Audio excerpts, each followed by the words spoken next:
저는 결혼하고 살다가 시댁의 비밀을 알고 기겁했습니다. 남편과 관련이 있는 비밀이었어요. 이럴 수도 있구나 했지만 이해 안 가는 부분에서 저희 남편이 참 안쓰러웠어요. 이제부터 저의 사연을 시작해 볼게요. 일단 저는 결혼해서 시댁 도움 하나 없이 살았습니다. 솔직히 말해서 바라지도 않았어요. 바랄 수도 없는 상황이었지만 행여나 도움받았다면 몇십 배로 고생을 했을 것 같네요. 나중엔 시댁과 인연을 끊게 된 기가 막힌 사연이 있습니다. 하나하나 기억을 더듬어 글을 써볼게요. 먼저 상견례 하는 날 저는 시부모님들 하는 행동 보고 이상하다라는 느낌을 받았습니다. 그래서 그때부터 다짐한 게 시댁에 절대로 바라지도 않고 도움도 주지 않을 거라고 다짐하게 되었어요.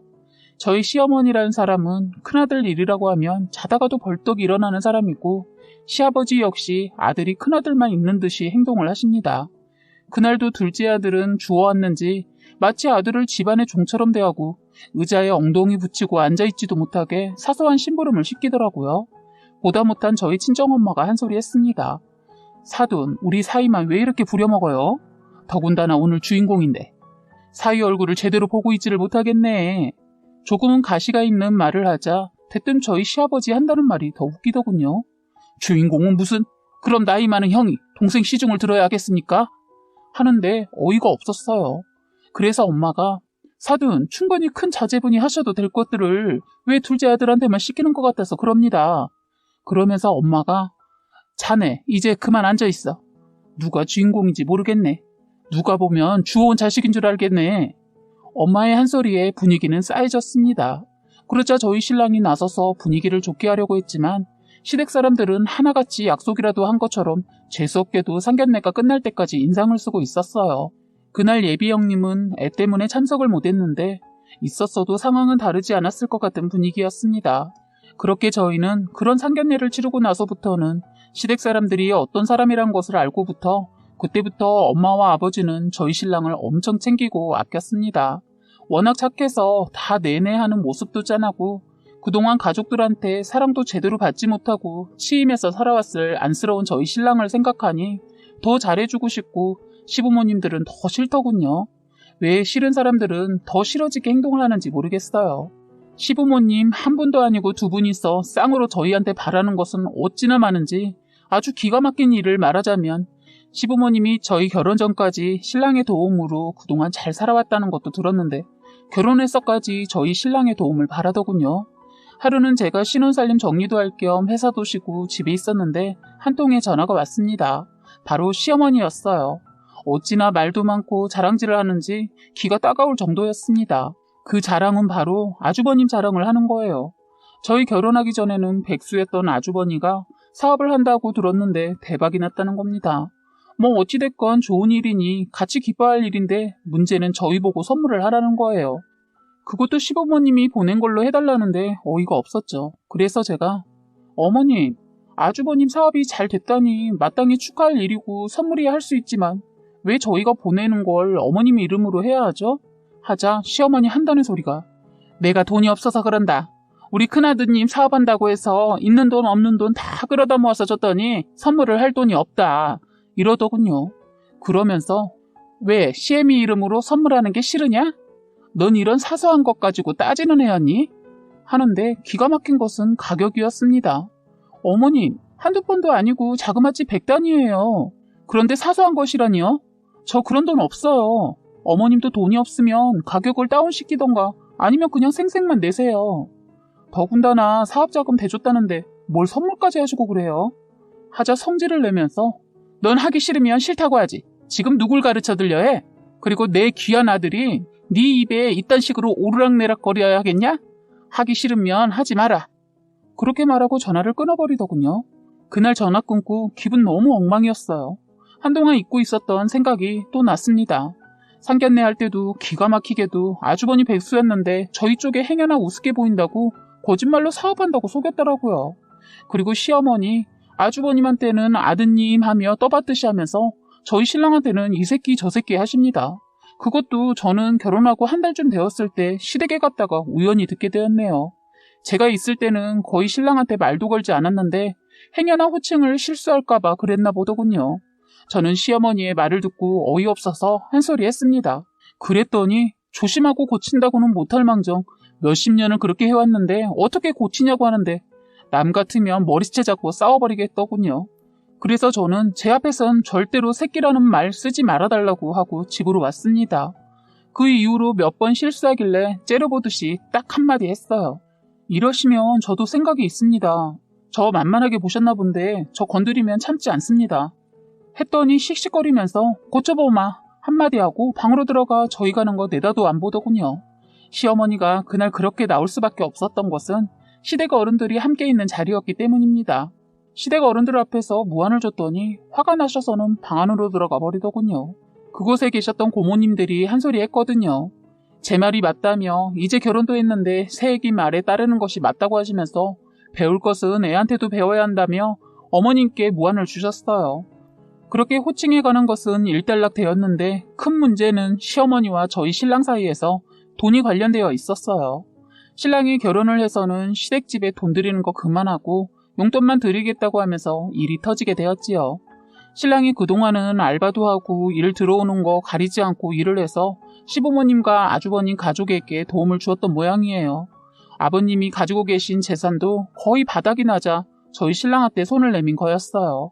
제가 진실을 알기 전까지는 아들이니까 부모님 도와드리는 건 당연하다고 생각했습니다.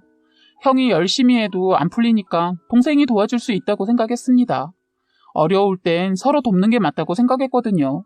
그런데 사실을 알고 나니 완전 노예나 다름없는 삶을 살고 있었더라고요. 저희 결혼할 때도 사실 시댁 사정이 좋지 않아서 어쩔 수 없이 간소하게 준비하게 된 사연도 있었어요.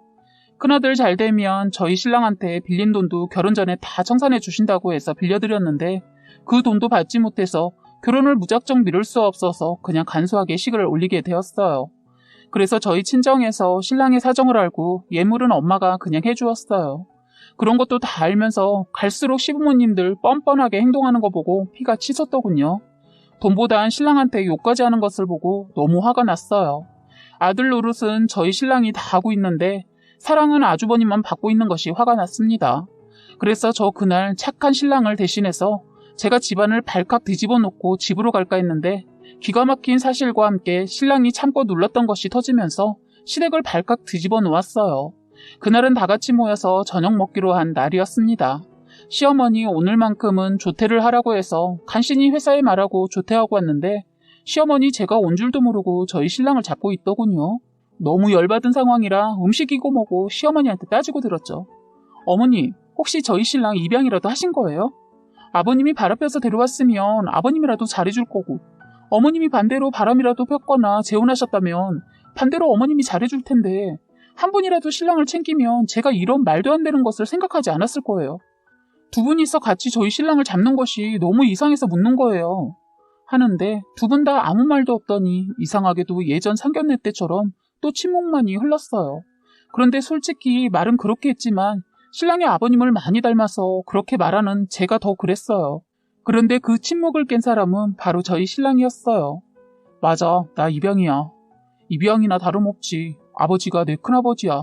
하는 거예요. 순간 두 분은 놀라서 입을 다물었고 그때 시어머니 너 언제부터 알았어? 하고 묻더군요. 중학교 때 이모라고 하면서 누가 저를 찾아왔었어요. 그분은 그동안 너무 보고 싶었는데 보여주지 않아서 못 보고 지내다 주소도 바꿔버려서 겨우 찾았다고 하면서 저를 보고 많이 울다 가셨어요. 하자 갑자기 시아버지 야 이놈아 너 알았으면 어떻게 그렇게 감쪽같이 우리를 속이고 그렇게 살았냐? 하자 신랑이 그런 저는 속이 좋았겠습니까? 그래도 저는 그렇게 생각하기로 했어요. 그동안 몰라서 큰아버지를 큰어머니를 부모로 알고 자랐으니까 영원히 끝까지 제 부모라고 생각하기로 했습니다. 그런데 시간이 가면 갈수록 저를 대하시는 부모님들은 마치 저를 형의 뒷바라지만 생각하는 것 같았어요. 그래서 저는 영원히 가족이 될 수 없겠구나 생각하고 저도 좋은 여자 만나서 결혼하고 싶었습니다. 저는 많은 거 바라지 않았어요. 저희 부모님 사망보험금도 다 큰아버지가 다 형한테 준 거 알고 있어요. 제가 크면 주시겠지 생각도 했지만 가족이 되기로 마음먹고는 그 돈도 포기했습니다. 이제 더 이상은 안 되겠어요. 저도 이제 모든 거 포기하고 이제 제 가족만 생각하면서 살아야겠습니다. 하는데 갑자기 시아버지가 뭐 이놈아? 이래서 검은 짐승을 거두는 것이 아닌데 내가 헛수고했구만. 내가 이렇게 뒤통수를 맞을 줄이야. 하면서 신랑의 머리통을 한 대 갈겼어요. 저는 너무 화가 나서 아버님! 하고 소리를 질렀어요. 그러자 손을 더 올리려 하다 멈추더군요. 그러자 시어머니 왜 때리다 마냐고 저런 놈은 맞아야 한다고 말을 하는 겁니다. 그러자마자 시어머니 말에 열이 받은 신랑이 워낙 순둥이라 저는 생각도 못했는데 갑자기 버럭 화를 내면서 더 이상 참지 않는다고 했지 하면서 거실에 음식을 하기 위해 마련해둔 음식 재료며 산낙지 꽃게 등등 해산물을 시부모님 얼굴에 확 던져버렸어요. 어찌나 속이 후련한지 그동안 쌓인 게 한순간 다 내려가는 기분이었습니다. 그때 때마침 형님네가 도착을 했어요. 형님이란 여자 늘 그랬듯이 애 핑계를 대고 약속 시간 30분 남겨두고 왔더군요. 그런데 이 여자 시댁에 들어서서 한다는 말이 상황이고 뭐고 묻지도 않고 한다는 말이 뭐야 동서 음식도 안 하고 뭐하고 있었어? 이러는데 기가 막히더군요. 시부모님 몰골 보고도 아무런 말도 없고 음식 얘기만 하더군요. 그러면서 한다는 소리가 음식도 다 준비되어 있지 않고 집안이 시끄러운 걸 보고는 애 교육상 좋지 않다고 그냥 획 가버렸어요. 그런 며느리 보고도 아무 소리 못하고 되려 저한테 뭐라 하더군요. 일찍 왔으면 음식이나 할 것이지 음식 안 하고 싸움을 만들었다고 하는 거예요. 모든 것을 다 제 탓이라고 하는 거예요. 그 말을 듣고 있던 저희 신랑이 가만히 있지 않았어요. 이제는 어머니가 아닌 제대로 호칭을 붙여서 불렀어요. 큰어머니 이제 그만하세요. 저한테 한 것은 제가 참았지만 이제 제 아내한테까지 이러면 저 가만 안 있습니다. 하자 시어머니 그래 이놈아 니까지 게 가만 안 있으면 어떻게 할래? 저희 부모님 사망보험금 다시 다 되찾을 것이고 제가 그동안 형한테 빌려줬던 돈이며 큰아버지가 저한테 빌려간 돈 다 회수할 겁니다. 말하자 그때서야 깨갱하면서 수근아 너 왜 그러냐? 우리가 남이냐? 다시 생각해봐라. 내가 너를 어떻게 키웠는데. 그때 뒤늦게 집에 들어온 아주버니가 형님한테 들었는지 찢쳐 들어오더니 시아버지 모습을 보더니 나서서 신랑의 멱살을 잡더니 이 자식이 너 지금 우리 부모님한테 뭐라고? 너 내가 널 동생으로 생각했는데 뭐가 어째? 그리고 네가 언제 내 사업에 돈을 빌려줬다고? 야, 네 푼돈 내가 다 갚는다. 다시는 우리 집에 얼씬도 하지 마. 하자마자 신랑도 질세라 아주버님 손을 뿌리치고 바로 아주버님 멱살을 잡고 한 소리 했어요. 그래, 돈 다 준다고? 그래, 기다릴게. 당장 내일 다 입금시켜. 그러지 않으면 법으로 갈 테니까. 하고 제 손을 잡고 그 집을 나왔어요. 다음날 저희는 로또를 맞았네요. 가진 것은 없는 아주버님, 자존심에 집 담보로 대출하고 여기저기 돈 빌려서 사채까지 써서 저희 진짜 시부모님의 사망보험금과 그동안 빌려간 돈 다 입금했더군요. 저희는 그날을 잊을 수가 없네요. 왠지 모르게 저희 시부모님이 다시 살아온 것 같았어요. 저는 신랑에게 말을 해서 처음으로 제사를 지내게 되었고 그날 이후로 별일 없이 잘 지내고 있습니다. 그런데 예전 시부모님 집에 큰일이 닥치게 되었습니다. 아주버님 사업 잘 된다고 위세라는 위세는 다 떨더니만 하루아침에 쫄딱 망하고 사채 쓰고 다 안 갚아서 집안에서 쫓겨났다고 하더군요. 아주버님 때문에 형님네 집까지 완전 쫄딱 다 망해버렸다고 하더군요. 그제서야 저희를 찾아서 도와달라고 연락이 왔는데 저희는 다신 보고 살지 말자고 하고 딱 잘라버렸어요. 이사도 하고 번호도 바꿔버려서 이젠 안부도 전혀 들을 수 없습니다. 죗값을 치르고 있는 것 같아 속이 시원했습니다. 시부모님들 저희 신랑을 그렇게까지 하지 않았다면 효도라는 효도 받으면서 살았을걸. 아주 큰 복을 자기 발로 차버린 셈이죠. 이젠 그동안 저희 신랑한테 못한 것에 대한 벌 받고 살 거라고 믿습니다. 저희는 로또 맞은 돈으로 큰 집으로 이사도 하고 저희 신랑 저희 친정에 예전에도 잘했지만 친부모처럼 잘 다루고 해서 행복하게 잘 지내고 있어요. 죄를 지면 그 죄는 꼭 언젠가는 받는다는 것이 이런 걸 두고 하는 말이 아닌가 싶어요. 저희는 늘 해왔던 대로 기부도 하고 선행하면서 살고 있습니다.